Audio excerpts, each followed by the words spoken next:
Shalom, brothers and sisters. The name of this tape is Israelites Are In Ufo'S.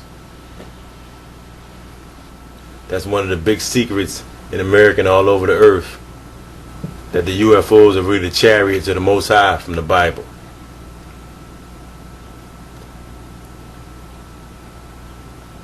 Now they have an interview that I'm going to play from two Israelite women who were taken up in the UFO, and they're going to say what they've seen.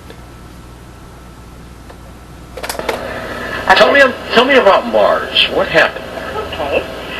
Mars, very, very interesting experience. It occurred, first of all, in October of 1996.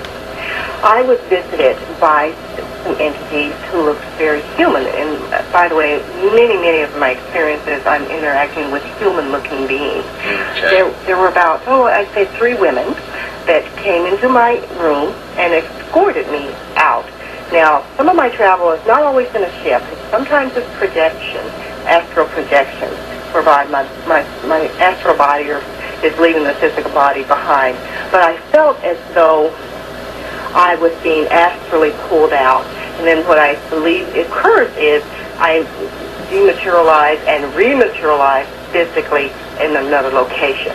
So that's the impression I was having, or actual experience I was having with the Mars experience. I was spiritually pulled out and then physically rematerialized once on the planet. But however, in this process, I went through what felt like a tunnel to get to. I didn't take a ship. I was thrust through a black tunnel, so to speak, similar to the afterlife experiences you've heard about and read about.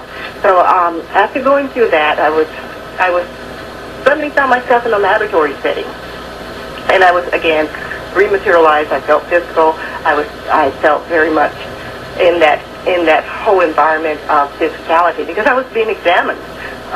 Quite often I'm being examined in these experiences, heart and lungs and chest and all of those things, blood pressure and all of those things. And so I found myself in a laboratory, hospital-like setting, and I was interacting with beings that composed of all different races, Caucasian and African American, not African, at least black anyway. Mm-hmm. So Not African. Anyway, I was being experimented on, and I decided I'm going to try to strike up a conversation with these entities, because that's what you do when you're meeting with people you don't know. You try to make small talk. So I thought about what on earth could I think to talk about to these beings.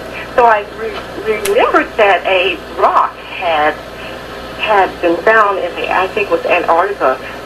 And on this rock were small microorganisms that Right. The meteorite. Okay, Mm-hmm. yes. And that proved to our scientists, that was a big exciting news. And that proved to our scientists that life could have existed millions and millions of years ago. So I remember that story, and I decided to share it with this individual who was a Caucasian male who was examining me. So I shared this whole story with him. He didn't say very much. He didn't respond or react that it was, great, big, exciting news that I thought it was anyway. And he simply responded, "We are well aware of your findings." And that was it. It's almost like that's no big deal. And then when I thought about it, it may have looked a little bit ridiculous that I was sharing with him. We found a rock with microorganisms on it, which proved that life could have existed millions of years ago, when already I'm on the planet. The Caucasian-looking alien beings are servants on these ships. So do you think there are occupants on Mars right now? Yes, I do. And I interacted with them. So that's what was occurring at this time. So this individual, he guided me to a computerized map on the wall. And he showed me terrain, mountains, and landscapes, and areas that were occupied.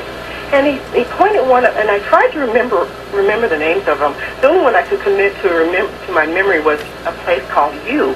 Why U? And he was saying that basically it was a map like we have of Earth, except it was Mars. And yes, it's inhabited, and yes, there are people in this area, there's people in that area, there's areas are named, and U was the only one I could recall or remember. And then I was, in that experience, my whole conversation was overheard by another individual who joined the conversation, and she was a black female. And she came out, and I really decided I couldn't comprehend this information. I couldn't really digest it. I wasn't certain how to react to the information that he told me after that, which was that Mars is predominantly black. And I couldn't comprehend that. I couldn't understand that. Mars is predominantly black. And so another woman enters the room who had overheard the conversation, and she reiterated, Mars is predominantly black. And again, I couldn't understand that. I couldn't understand why is she telling me this. What does that mean? I just basically wanted to keep changing the subject.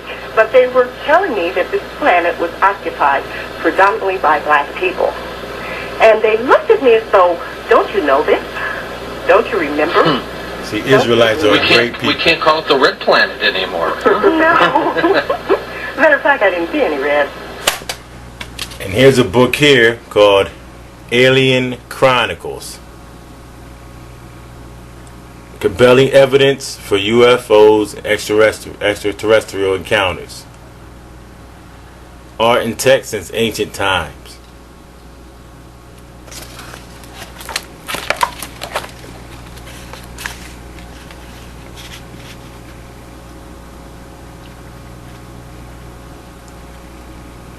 This is what they found on the walls in Egypt.